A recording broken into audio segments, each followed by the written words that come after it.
let's break this cold email thing down by the bits. Here are 7 things that a cold email must contain for it to be perfect. Number 1 is a subject line. I mentioned this in a post that I wrote earlier today, but I want to go into better details to explain why your subject line is relevant and how you should write it.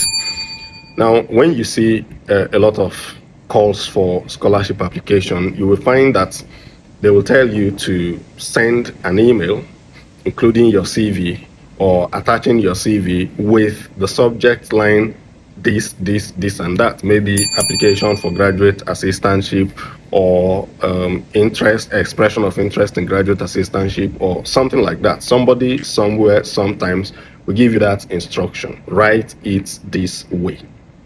Now, where that instruction is written clearly, you don't need to become too artistic. You don't need to start becoming too creative with your subject line. You just copy exactly what the instruction says and paste it there. There's a reason why I'm emphasizing this. You just copy what the instruction says and paste it there.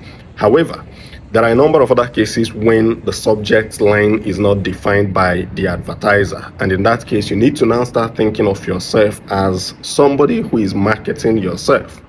And if you're marketing yourself, you need to capture the target audience from the very beginning. So if you are applying for a particular position, research that position very clearly. Identify a particular skill that the advert says is wanted or is needed in the people who are ideal candidates, and then highlight that skill if you possess it right from your subject line of the email. Say for instance, if somebody has advertised a position and says that a first-class degree is an advantage, or says that they are looking for somebody who has expertise in Python programming or has expertise in MATLAB, and you have that expertise, what you do is when applying from your subject line, mention that you have that expertise that is required. So something like, if for instance it says a first class, then you could go to your subject line and write something like a first class mechanical engineer applying for graduate assistantship, a first class this applying for this, or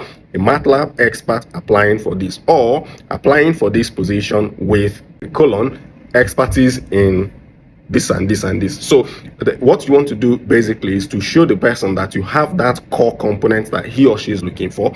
And once you have shown the person that you have that core component, then the person becomes engaged from the subject line, which is actually what the email shows the person first.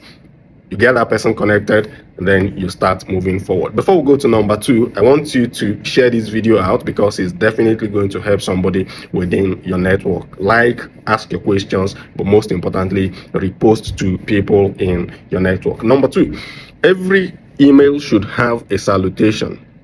Don't be in so much rush that you start writing an email without saluting or greeting the person to whom you are writing that email. For most of the developed countries, UK, US, Australia, and all the rest of the places, salutations are best in the form of the person's name, right? So you are using the person's first name, not the person's surname, and not the person's first name and surname. Basically, just the first name of the person. And what do? You don't need to go there saying dear sir. You go there like dear Professor this, the title of the person and the person's first name, the title of the person and the person's first name. So Dr. this, Professor that, dear Professor Johnson, or dear Dr. James, or dear Professor Mariah. But you address the person by the title and by the first name.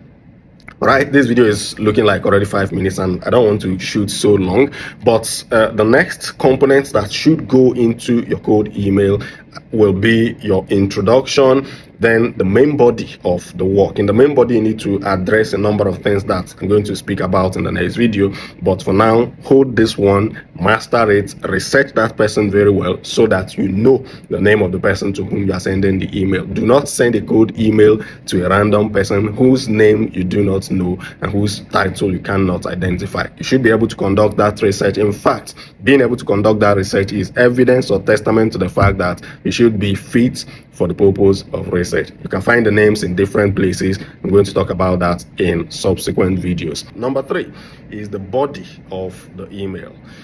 Now, in the whole body of the email, you have your introduction. And in this introduction, you want to mention who you are to the person who has advertised it. Remember that in every cold email, the person you are writing to does not really know you.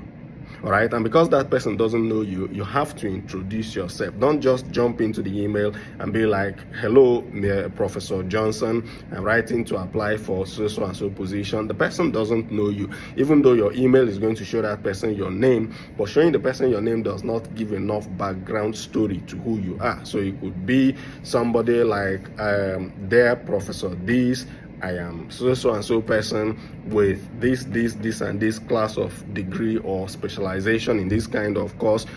Now, before I go on, I would suggest that you share this video with your friends, because if you don't share this, then the information remains with you and all your friends who need to benefit from this will be missing out. So go ahead, hit that share button now, and then we'll continue.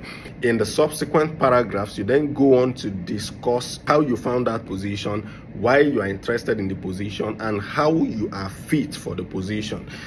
How did you find, why are you applying for the position?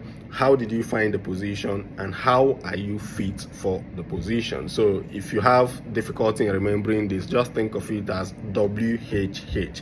Why you are applying, how you found it, and how you are fit for the position. I want to discuss more about how you are fit for the position, because the other ones are general things that you should be able to figure out. But when you start discussing how you are fit for the position, you are not only talking about your existing academic knowledge, you are also talking about your skills that are relevant to that particular position. For instance, they say they are looking for somebody who has expertise in Python programming. You do not just come there and say, I have expertise in Python programming. You want to be more specific, mention the kind of project that you've done with Python, and probably even provide a link, a reference link to that particular location where that project can be found. If you have it on GitHub, maybe anywhere, you can reference. Don't just say, I have this skill. Characterize this skill, describe what you've done with that skill that makes you stand out from the rest of the crowd that will be applying. Every research group will at some point need somebody who can write journal papers. Every research group would at some point need somebody who can make presentations and conferences. And these are some of the other soft skills that you can highlight in these kind of emails. Yes, the email is supposed to be as concise as possible, but that does not mean that you just say, I have this skill, and then you jump away. You can make references to actual things that you've done that you believe will be relevant to the particular research group. Think about what you will offer the research group in this case. That's how you are fit for it. Don't think about your need of the scholarship and the profits of the scholarship to yourself. In the case of graduate assistantships, you are looking at what you bring to the table in support of the scholarship, and this should reflect in your cold email. The other thing that you must also do when you write your cold email is to have a concluding paragraph. Now, before I go on to describe what I would typically recommend in the concluding paragraph, I would suggest that you share this video with your friends. Typically, if I'm writing an email, I like to re-emphasize what I had said before in my conclusion. Conclusions are basically a sum. In conclusion, you do a summary of what you have said before. And the way I like to do it is to re-emphasize why I should be the person who gets hired for the position without being arrogant. You have to be humble enough to also recognize that because all the other people who are applying are also highly skilled, highly distinguished, or at least assumed to be so. So you write from a humble position, but try to reiterate why you are the best candidate for that particular position. I'm going to mention again that I believe that the combination of my academic background or academic knowledge, the combination of skills, and my understanding and passion and motivation for this research also puts me would be a great fit, or makes me a great fit for this particular opening. and I'll be grateful to contribute my skills to this particular position. If you do that in your conclusion, then you get a conclusion that sticks to the mind of the person and resonates within the mind of someone to be able to say, okay, young man or young woman, come over here and do this job. In every cold email you write, remember that your passion sometimes is more relevant in research than your knowledge, and so you must also highlight how you are passionate about that research, what makes that research passion, what drives your passion for that particular research area, because sometimes research is about passion than it is about your academic brilliance. So highlight that in that part of how you are a fit for the position. If you do all of this, you have your cold emails receiving responses and receiving warm responses in many cases. The other thing you do is have a signature at the end of your cold email.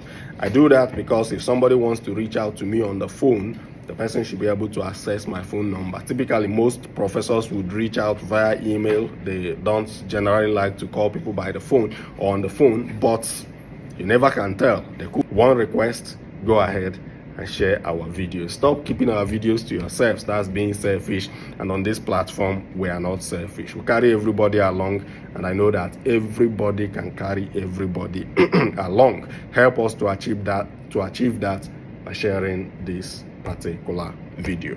See you on the next one.